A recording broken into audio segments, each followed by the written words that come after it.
Hello, viewers all over the world, fellow TBCians, English as well. I welcome you to this live broadcast today.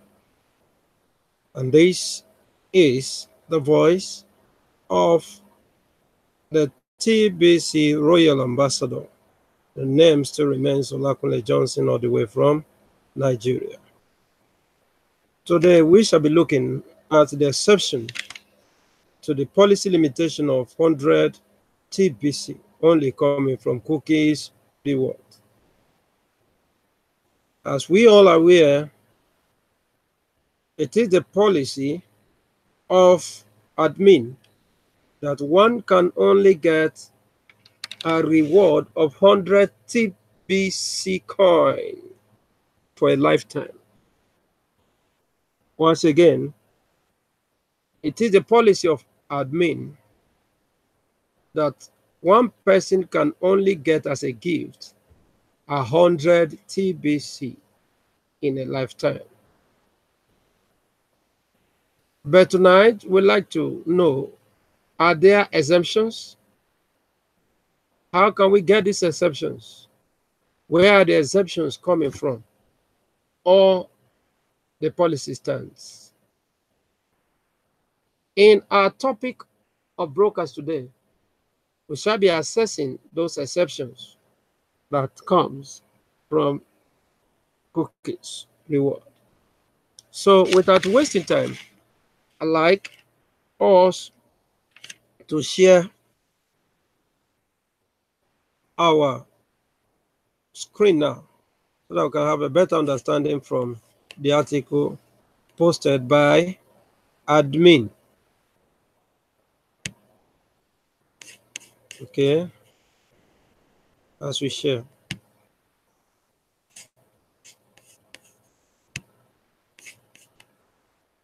Exceptions to the policy limitations of 100 TBC only comes from cookies rewards. As we all know, before we go further, the redemption period has already begun. Excuse me. The exemption period has already begun on the 1st of November, and it lasts till the end of the month. And remember that you can only press the redeem button only once. It is advisable you continue to get more of the cookie rewards towards the end of the month when you press the redeem button for you to redeem your cookies. In this article, I will cover why some exception will be made to the policy of the maximum amount of TBC coin that can be given to an individual through cookie reward is 100 lifetime total TBC coins. What are we talking about? You can read about that in this blog here. For a lifetime, one is entitled to just 100 TBC as a reward. But today we shall be uncovering some facts about some of the exemptions that we have. Before I get into those exceptions, I need to make a few things very clear. This is from the admin. TBC is not a currency with a mission. It is a mission with a currency. Now, TBC is not the coin that forms the mission. The mission of the admin is to get rid of poverty. In doing this, coin is given. Do we understand now? The currency is given. So it is not the currency before the mission, it was the mission before the currency. So TBC is not a currency with a mission. Mm-mm. It's not a currency with a mission. And that is what differentiates TBC from other cryptocurrencies.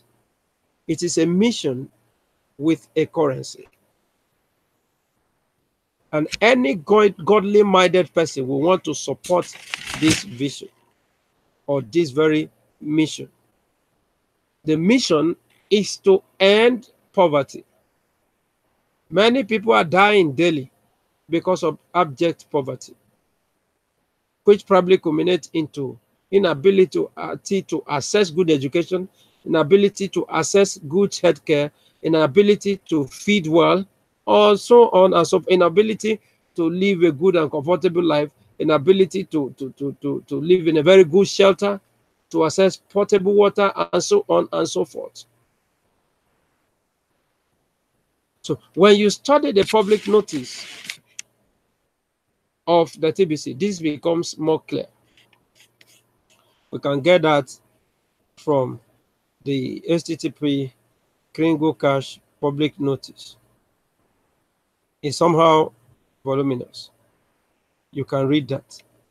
So, as you should know,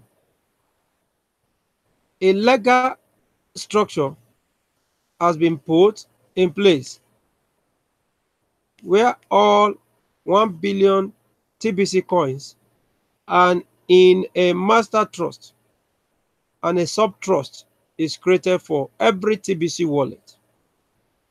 And the coins they hold beneath the master trust. You don't own TBC. No, nobody owns TBC. It belongs to the community.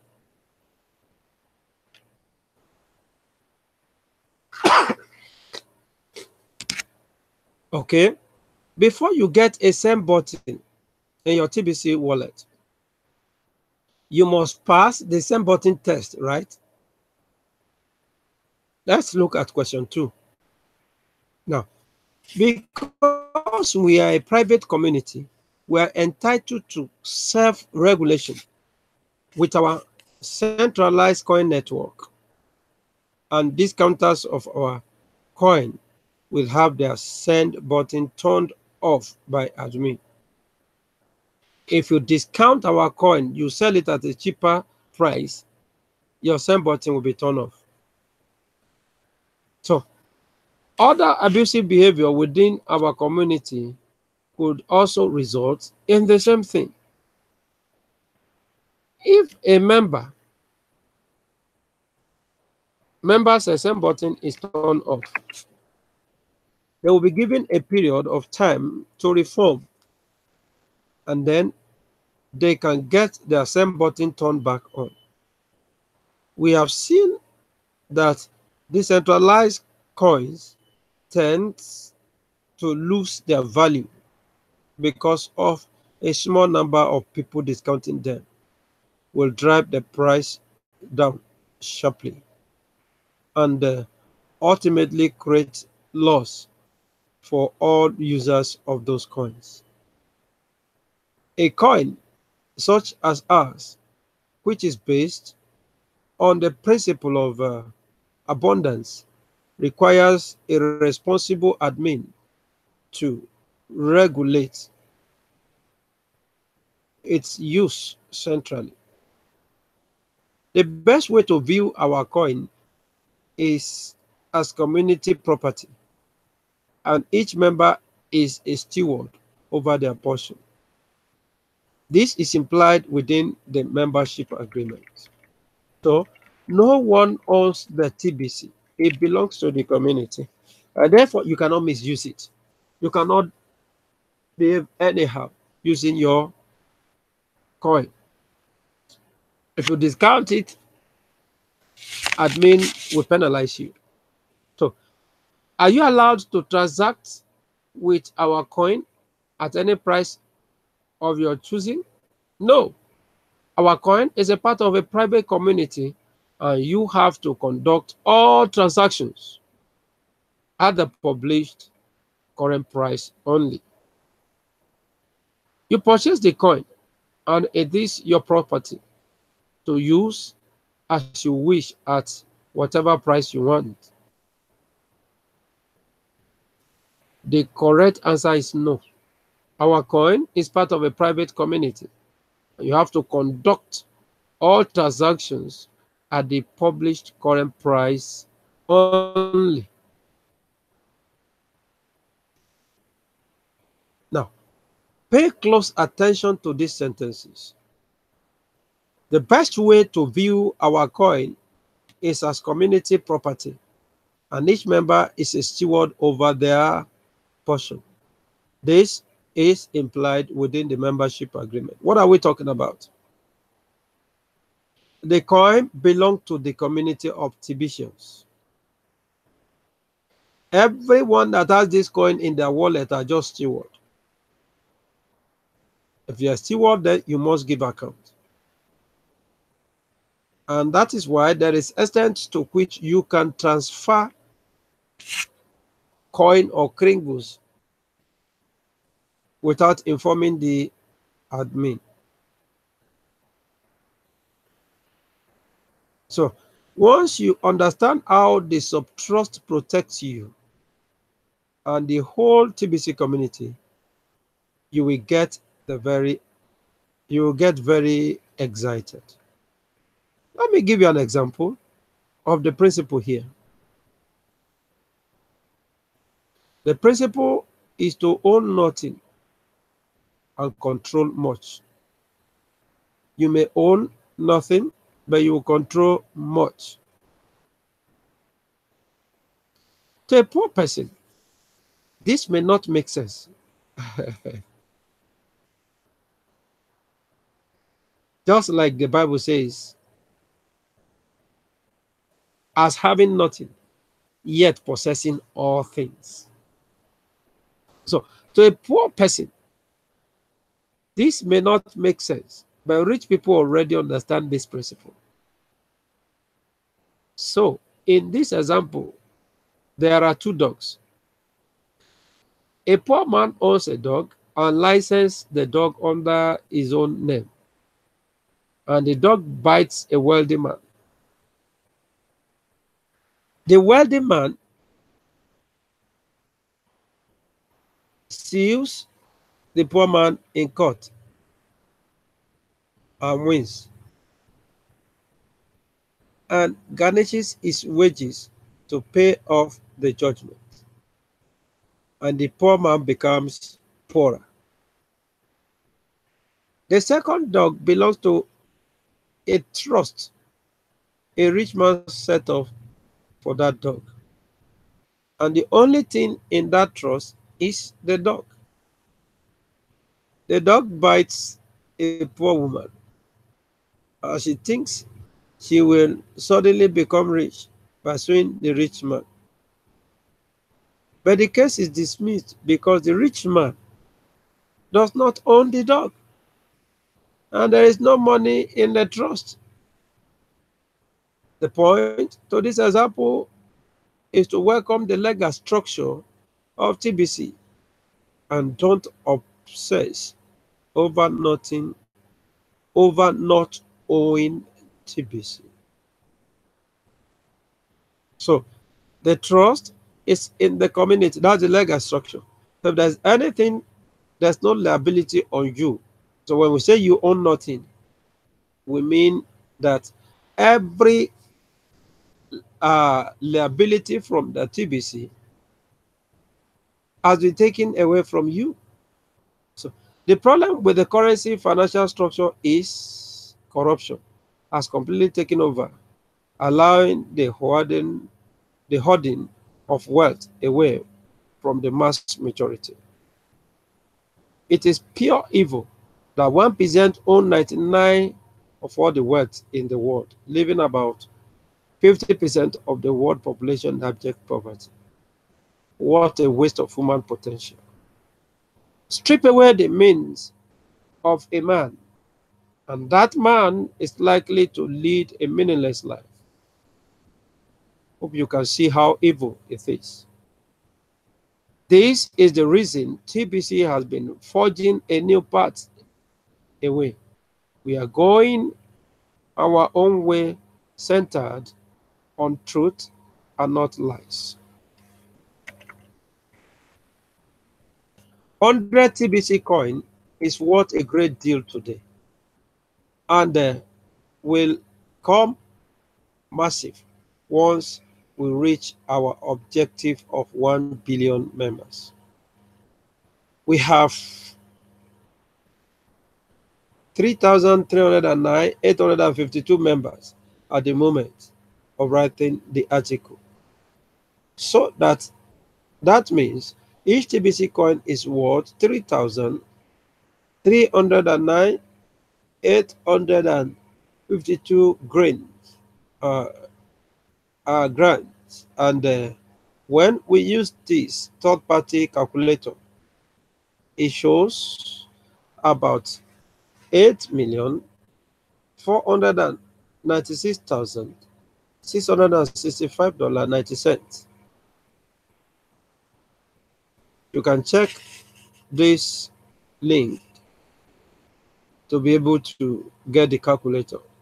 Now, times that by 100 TBC coin, and that equals over $849 billion. So when we reach our objective of 1 billion members, those same 100 TBC coin will be worth over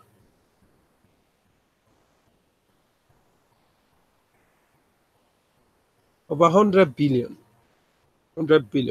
grants. So, which is so big, this calculator can process it, but it is roughly about $250 billion. So, at some point, you can draw the conclusion of having too much abundance, especially when you understand the responsibilities that come with having a steward. Yes, the TBC billionaires will be the ones erecting future skyscrapers and establishing institutions of their own, and will be able to provide liquidity to the TBC millionaires they align with in this grand mission to raise up humanity. But in order for an economy to work, there need to be some frictions between socioeconomic classes, and not everyone can be a billionaire. Another thing to consider is that there are exactly 1 billion TBC coins. If it was too easy to get 100 TBC coin, then once 10 million members collect them from admin wallet are collected, then the admin wallet will run to zero prematurely, and that will be the end of cookie rewards and without further incentive to offer.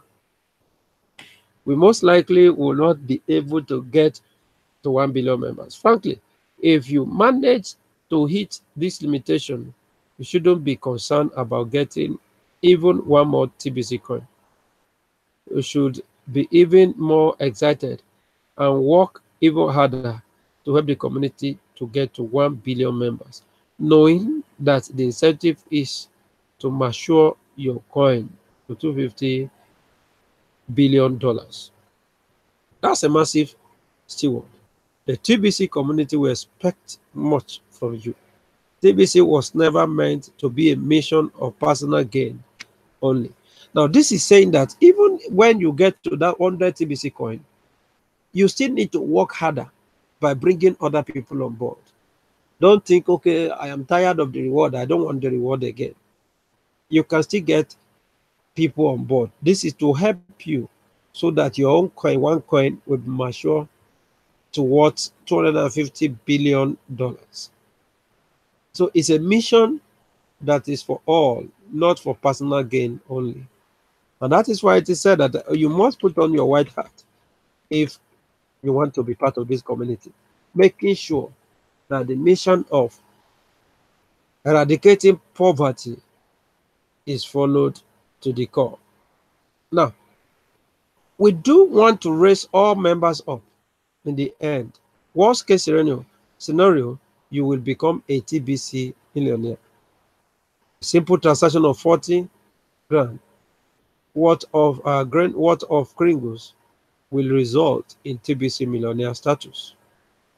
And it doesn't get easier than that to become a millionaire. What I find interesting in the notion that today you could do such a transaction and then immediately go through the redemption process, and out of sheer ignorance, people think they should be able to cash it all in. Laughing out loud. Where do these people think that money is coming from? We are in the distribution phase, people. Movement in the millions, such as that, will only be available once a mature, full-blown TBC Kringle economy has been established. Think of people, okay, think of the distribution phase like a condominium skyscraper being built, and condos are being sold long before they are built. People literally are buying air at first. Maybe the foundation has been built. People are buying condos on the 10th floor already. The 10th floor won't exist for at least a year, and people feel like they are getting a bargain with their purchase, and they are not wrong. So I think I have cleared up a lot there before getting into the exceptions. On the 100 TBC cookie reward limit, all exceptions relate to building up membership in TBC. Let's look at how a member could even get to this 100 TBC limit in the first place. Broadcasters certainly have the advantage here. Broadcasters get 1 million cookies for each send button meeting they view. They will have to view 10,000 meetings to hit the limit of 100 TBC coin.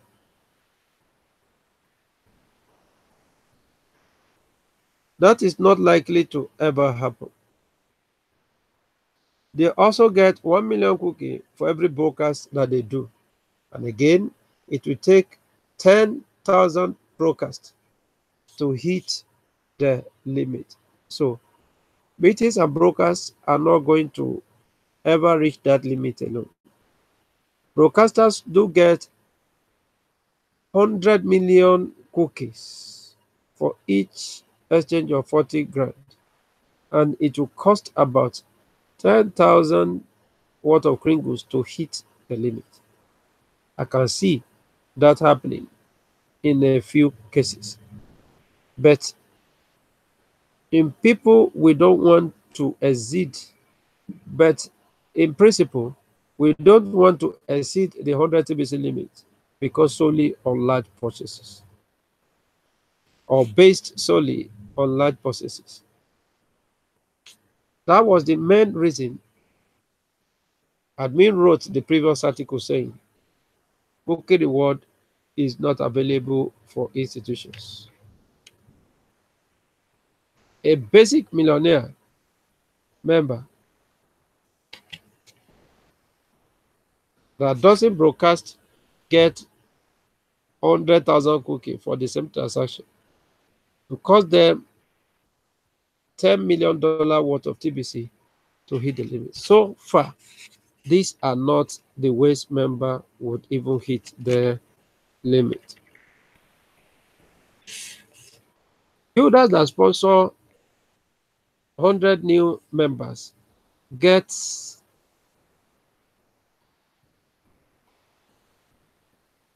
1 billion cookies for each set of 100. So a big builder that sign up 1,000 new members will hit this limit. Unfortunately, scammers have swarmed around the TBC community, taking advantage wherever they can. In the last two redemption period, all referrals counted towards cookie rewards, and email verification was all that was required. Have you noticed most of the recruiting services around TBC dried up and went away once membership was based on paid status and not just email verified? Admin has seen a lot of obvious fraud coming from these recruiting services, and the change to paid status corrected their situation.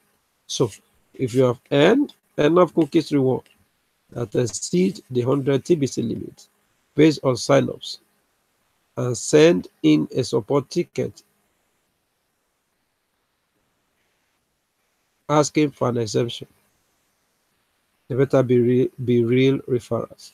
For now, if you sign up over 1,000 paid referrals and ask for exemption, I can accept that. And EU, the addition TBC coin has earned deserving the reward.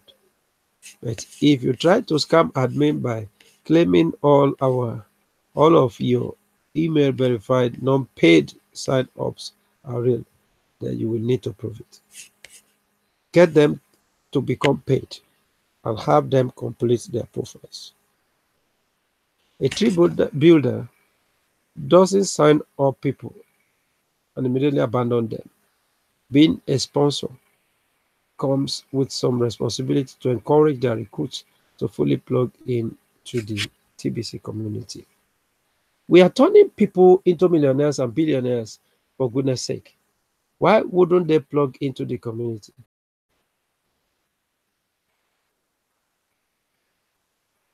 We are turning people into millionaires and billionaires, for goodness sake. Why wouldn't they want to fully plug in? I am just going to say it.